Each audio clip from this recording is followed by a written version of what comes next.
let's take a couple of steps back. What is it that you saw that was like, all right, cool, I can get on Kajabi, Thinkific. I'm gonna just go ahead and go on OnlyFans, put my content on there. So I seen all the celebrities, like the top celebrities posting, and they was making so much money. I seen like Bad Baby, she made like $50 million in 1 year. I beg your pardon? How much? Bad Baby made 50 million. Like 50 million? Yeah, 50, yeah. God, it's good. So when I seen that, I'm like, damn, like, what are they doing on here? You know what I mean? And they just taking pictures and this and that. So I knew, since I control the blogs, I said, I'm gonna post education on here, and then I'm gonna submit it to all the blogs. And once I submitted it, it just went crazy. Like I said, it jumped from 400,000, 600, 800, and it kept going up. If you don't mind me asking, just like, if they're not here, how much to date have you made on OnlyFans? 7 million. Our guest today is an entrepreneur, educator, and entertainer all in one. He's become one of the most polarizing individuals in the credit space today through his ability to tie the flash of being a rapper into the substance of being a credit specialist, which is probably why he's been able to build an online following of over 3 million and counting across all platforms. Though he did not come from lowly beginnings, our guest did not let his initial situation determine his final destination. And with that mindset, that set his foundation for him to build himself into a financial and marketing mastermind. When he's not making hit single on top of hit single, he's educating millions on how to leverage credit to change their lives. And today, ladies and gentlemen, he's here to do more of the same. If you're ready for our guest today, I need y'all to start making some noise right now. Start making some noise right now. Start making some noise right now. For the one, the only, Man Kevo. Make some noise, y'all.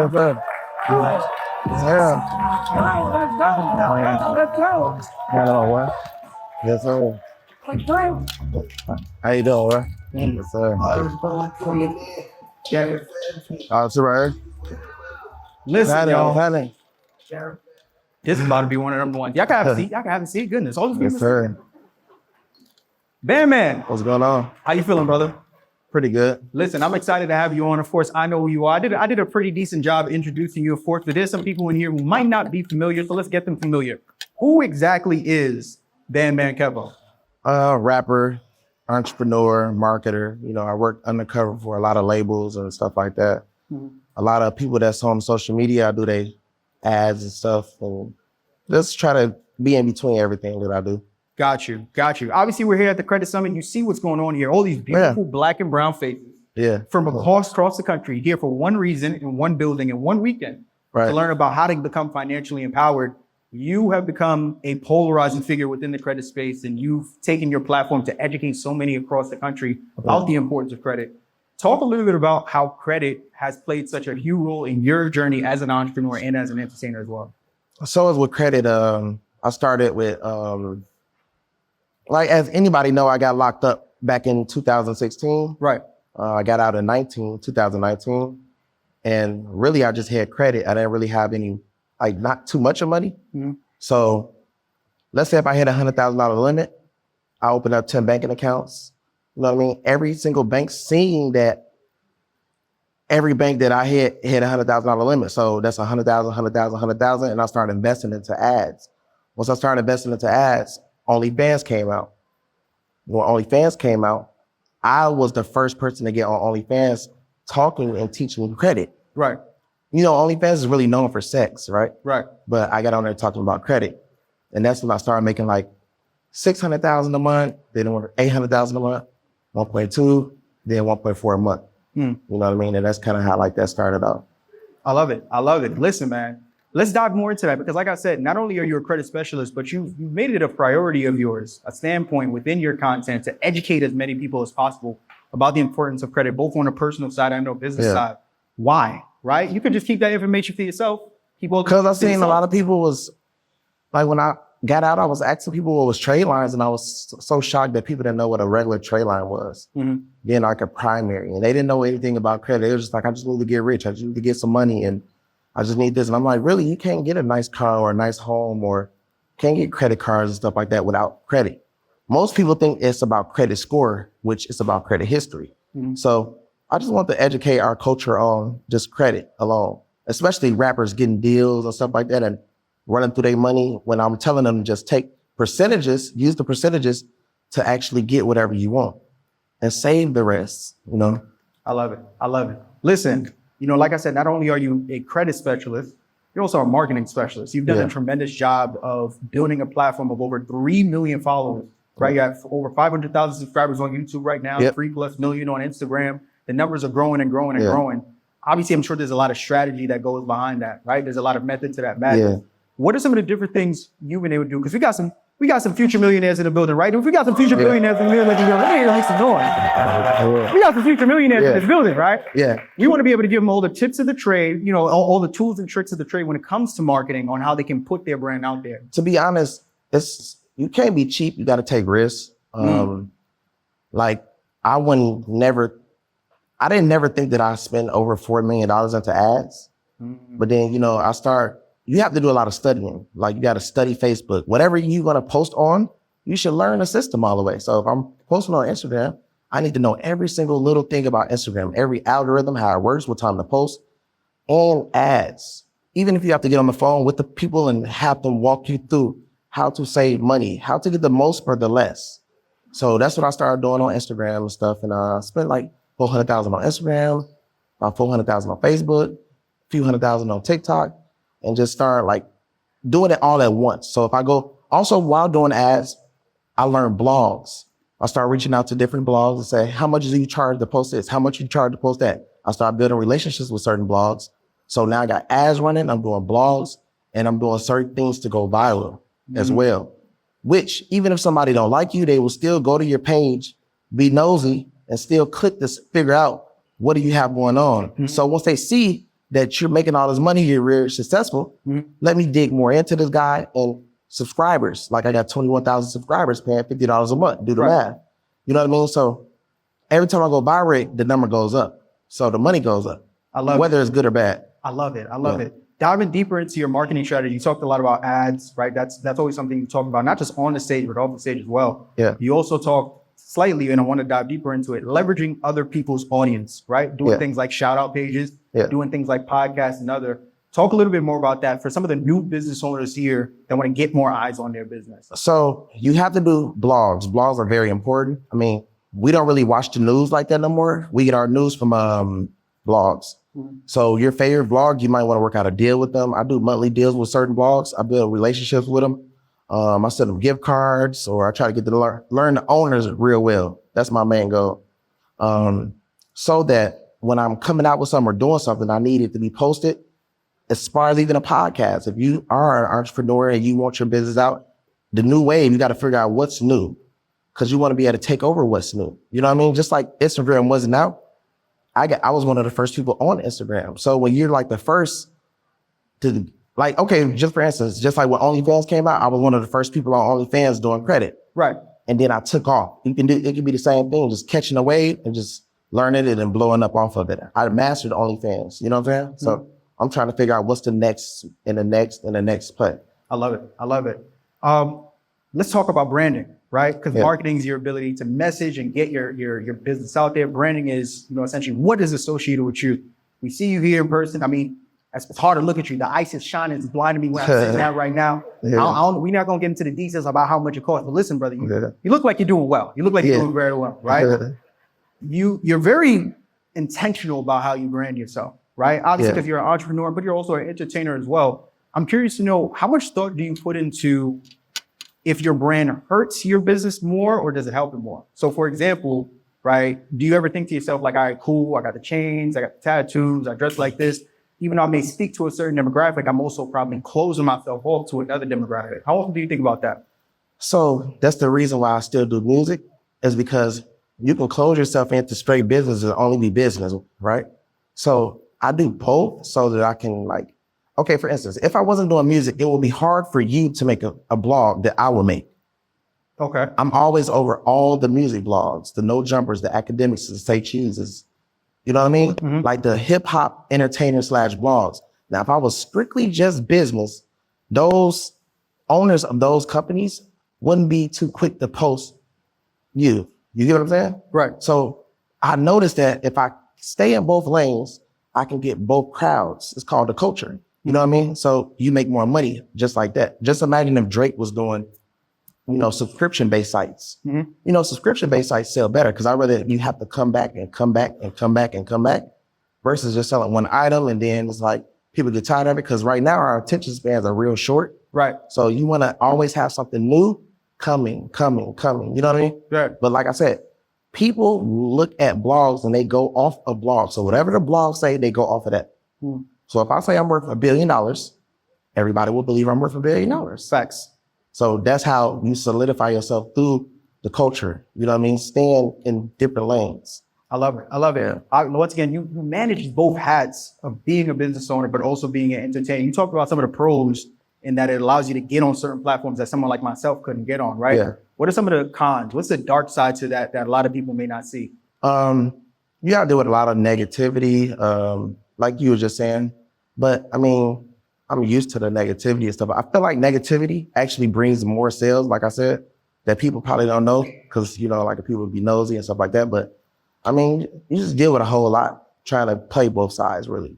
Gotcha. Listen, if you're an entrepreneur struggling to get funding because of your bad credit, then this video is for you. You see, I understand that when banks deny businesses for funding, they're not just denying businesses the capital they need, but they're also denying business owners the resources that they need to build the business of their dreams. And as a business owner, I've seen this happen over and over and over and over again, but I want you to know that there's a solution. Because here at Takeoff Financial, we've helped countless entrepreneurs just like you go from having poor personal credit and not being able to access funding to having perfect personal credit that they were able to leverage to access 5 to 6 figures in funding. And we want you to be the next one. So click the link above or below this video to secure your free consultation, and we'll see you on the other side of success, family. So we talk marketing, we talk branding. Obviously, we want to get all these followers, but we want to make sure that these followers turn to dollar, right? We got to make sure it makes sense. You have done something that I think a lot of people who are good at marketing struggle with, which is, essentially monetizing their following. And that's something I also wanted to dive into as well.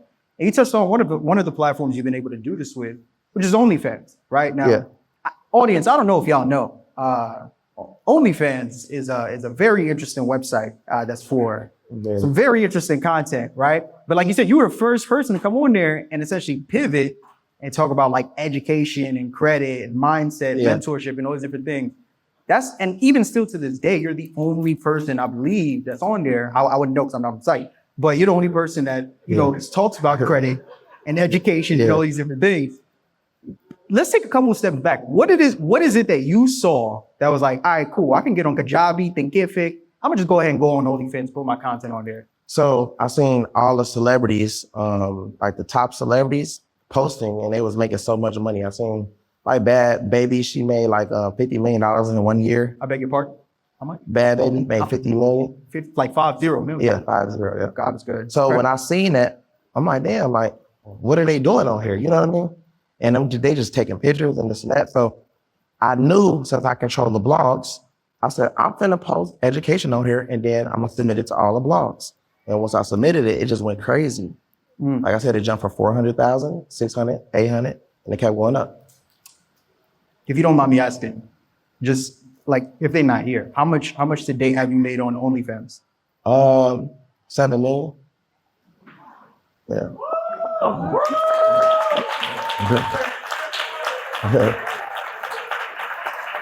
I want to make sure your mic working. Say it one more time so I can make sure I heard you. 7 million. Yeah. Father God. Can we make some noise for that? Goodness gracious. That's incredible. Yeah. That's incredible.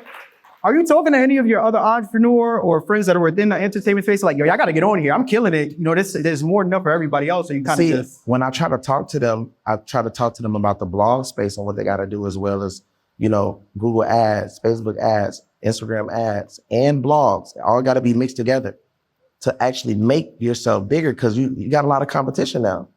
You know what I mean? Like I said, I started when I first got on there, so it's a little different. You got to spend more money now.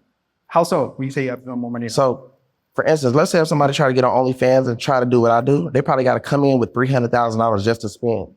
On just marketing and putting themselves out there. To actually be like, look like, oh, wow, you feel me? So, because you got a link, you can pay OnlyFans to promote you as well. But they getting paid by other people. So you got to think that you got to come in with a bigger bag to actually get them to say, okay, we'll put you first. I love it. Okay. Moving on from that, What are some of the other ways outside of OnlyFans? Because that's one of the streams of income that you have. What are some of the other ways outside of this digital platform that you've been able to monetize your following, right? You have millions of people across the board. What are some of the different ways that you've been able to do that? So I'll be doing mentorships. We do boat events, yacht events, and stuff like that in Miami, meetups in Miami. I had a site called Kevo Connects. You know what I'm saying? So like all these different incomes coming in, like sometimes it could be a week I might make $400,000, $500,000 in 1 week. You know what I mean? Just depends on how. I moved to Miami. I'm staying in Atlanta. Once I moved to Miami, my whole life changed because I started noticing that people started flying in to vacation in Miami. So I'm like, damn, like every time somebody come in, they want to meet up. And they be like, how much you charge? I'll be like 25,000, 35,000, 50,000. It just depends on what all they want me to do. And I'm like, I might need help with this. I might need help with that. So that 50s and 20s, it was starting to feel like $5,000, $2,000. You know what I mean? Right. Because it's happening so much versus like a city like people really come to. So imagine somebody coming on vacation. They coming with a nice amount of money. It's their birthday or they were coming to network or whatever. So it was really like me moving to Miami really turned me up to that. Let's dive deeper into that, right? Because we got a wave of individuals here. Real quick, audience, shout your city or your state out, whatever it is. Shout it out right now. You originally from Chicago, correct? Yeah. We got Chicago folk in the building. Make some noise. Yeah. Got you. So let's talk about that. You just talked about, because I think that's a big thing that especially a lot of individuals in the crowd deal with, right? You talk about the importance of environment, proximity. You went from Chicago to Atlanta, and then essentially from Atlanta to Florida. And once you got to Florida, that was when you were really to take your business up to the next level. Like, why is the power of proximity so important? In Chicago, it was no opportunity at all. It wasn't really like no money coming in like that out there. You know what I mean? Like people weren't willing to meet you in Chicago. They're like, oh, Chicago is dangerous. You know what I mean? Atlanta was a look cool. I started meeting more people, you know, but Miami, that's when I really made the bag. Like, you know, I shot past like $15 million when I went to Miami. So. Got you. And then you also talked about from your multiple streams of income, you know, you mentioned mentorship. Mentorship is a very touchy subject in the space of business because, you know, some people talk about mentorship as a scam. Yeah. Right? Why do I have to pay you all this money? Why can't you just give the information for free? What are your thoughts on that? I feel like if I put $4 million into myself and you can't put 5, 10, 20, 30,000 in yourself, I wouldn't want to talk to you anyway.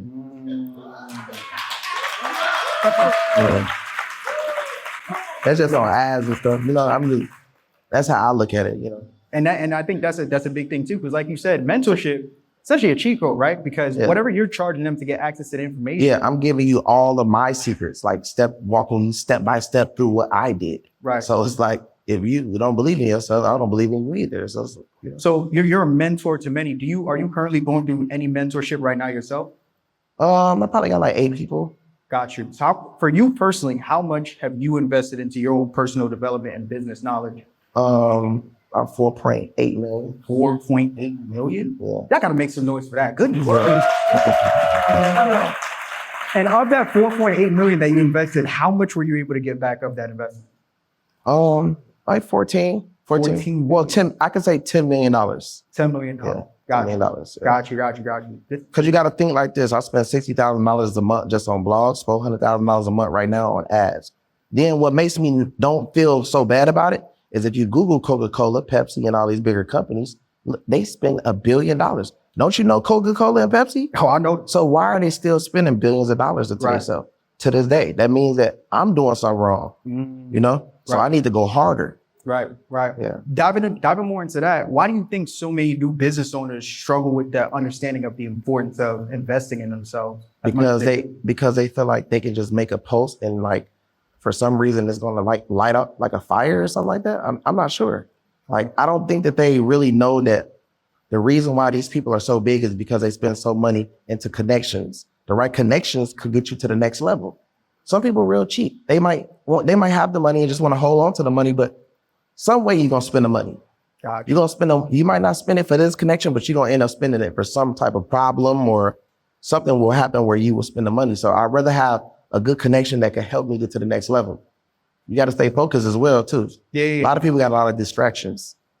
Okay. So now going deeper into that, you talked about how, you know, you're at a position now in your business journey you have multiple streams of income, right? Yeah. I know that's also a taboo topic in the space of business, right? Some people say you should only have one business and that's it. And then there are other people like, well, you got to have this stream of income and that stream of income. How have you been able to go about, or how can we go about establishing multiple streams of income properly the way that you have it?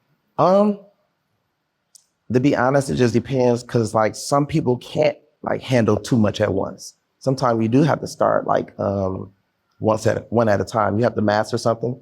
You know what I mean? Like you can get multiple streams of income, but first you got to be the master of one thing first. Right. So I wouldn't tell you to just jump to this, and this, and then you scrambling all over the place because you still need the employees. You still need to study taxes. You still need a CPA. You need an accountant. You need all this type of stuff. Right. You know, so you don't want to be all over the place, really. I want to go back to 2016. Yeah. That was the year where you essentially were incarcerated. Yeah, I turned myself in. Turned yourself in. You spent 33 months in prison. Am I correct, Matt? 3.5 years. I got caught with a cell phone and a laptop. Got you. So they extended the sentence. Yeah. Spend this time in prison, you come out, and what's interesting about that is I think, and you probably know this as well, for a lot of individuals that get in prison, one of the toughest things is once they're out, staying out, right? Because essentially, at that point, what got them in is all they know, right? So they essentially end up reverting back to that. But for you, you got out of business and essentially just hit the ground running.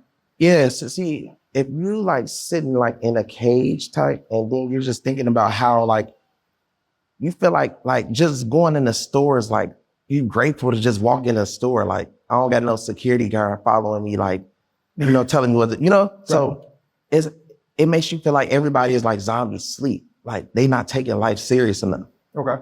So that's what makes you go harder and harder and harder. Wake up early, read more books, study more. Like you might listen to music. I might listen to 2-3 hours of Grant Cardone or Robert or The Subconscious Mind or something like that, you know? Right. I'm gonna just really be on it more because I feel like I wasted enough time. I wasted 3 years of my life. I need to get back. I know I'm not going to get it back, but I feel like I need to catch up. Right. Was there anything in particular that happened in prison that made that mindset shift for you to where you know, like, yo, once I get out of prison, there's no way I'm going back? Because I'm sure you were still connected to a lot of the individuals, you know, before. Well, to be honest, when I started reading certain books, I started cutting people off of that was talking about old stuff like that. You know what I mean? I was just like, I got to be like worth $100 million. Like if he can do it, I can do it. You know what I mean? So that's what I really just was on. What are some of those different principles that, you know, you learned in your time? Because from what I understand, you've always been a natural born hustler, right? Yeah. Like even in prison, I heard a story about how like you like give your cell phone to somebody for like $50 a month or things like that. What are some of those different principles that you learn in prison that you still carry in your business and your journey as an entertainer now? I mean, I always you got to be on hustle mode at all times. Like, you know what I mean? Like, even like I said, when I was locked up, I became like the store man. Like, you know, I was getting I had like 100,000 on my books or whatever. So I was just like getting lockers and lockers and lockers and upselling all my stuff for people who couldn't go to the store at this time. So I tripled my money on each thing, you know? Mm-hmm. But at the same time, it just got to be in you. And you got to put yourself around the right people that think just like you. Mm-hmm. You know, that's positive, that's always trying to come up with a new plan. Gotcha. What would you say to individuals that are struggling? Because like I said, we got people from Chicago, we got people from Texas, Tennessee, where else? Mississippi in the middle. What else we got? By a show of hands, how many people are from an environment that isn't serving the destination where they're trying to go to? Put your hands up right now. Just be seen them. Damn near the whole audience, right? Yeah. So they're essentially at where you were at, you know, when you were trying to go to that next level. What's one actionable step that you took then that they could do when they go back? If I can tell them what I will say, it's location. I will say this is the reason why I would say the location, because the location where I was at, it was no opportunity at all. So I had to do what I had to do. But if I can get around, like, let's say if it was Miami, it's so much opportunity. You know what I mean? There's so many people like me. I go to a gym that's $350 a month, and everybody in the gym is millionaires. You know what I mean? So literally, it's a co-ed sauna. You know what I mean? So I'm sitting in the sauna talking to millionaires, you know, all day. If I come do cardio, go back, work out, talking to a new millionaire. What you do? You know? And that could possibly turn into a situation. You know what I mean? Making myself an asset to a person. Even if I didn't have it, I will make myself an asset somehow to be able to help their business grow. I love it. I love it. Yeah. As we begin to close the interview out, like I said, we got some future millionaires in the building. Yeah. We got some future action takers in the building. We got Sure. some people that's getting ready to get to that next level. Yeah. Get to that bag. We got a millionaire sitting in front of them right now. If you could leave them with some closing remarks that they can take on this plane ride home, on this drive, whatever it may be, what would that be? I would say the number one thing you want to work on is credit. Like, to be honest, like, your credit can really change your whole life as far as like everything. And if you get your credit right, I know everybody like, man, I want to just get some money, but the credit can help you get the money. You know what I'm saying? So that's what I would say. Like, credit is everything. That's why I'm here. I love it. You know? That man Kevin, ladies and gentlemen, make some noise for the brother one time.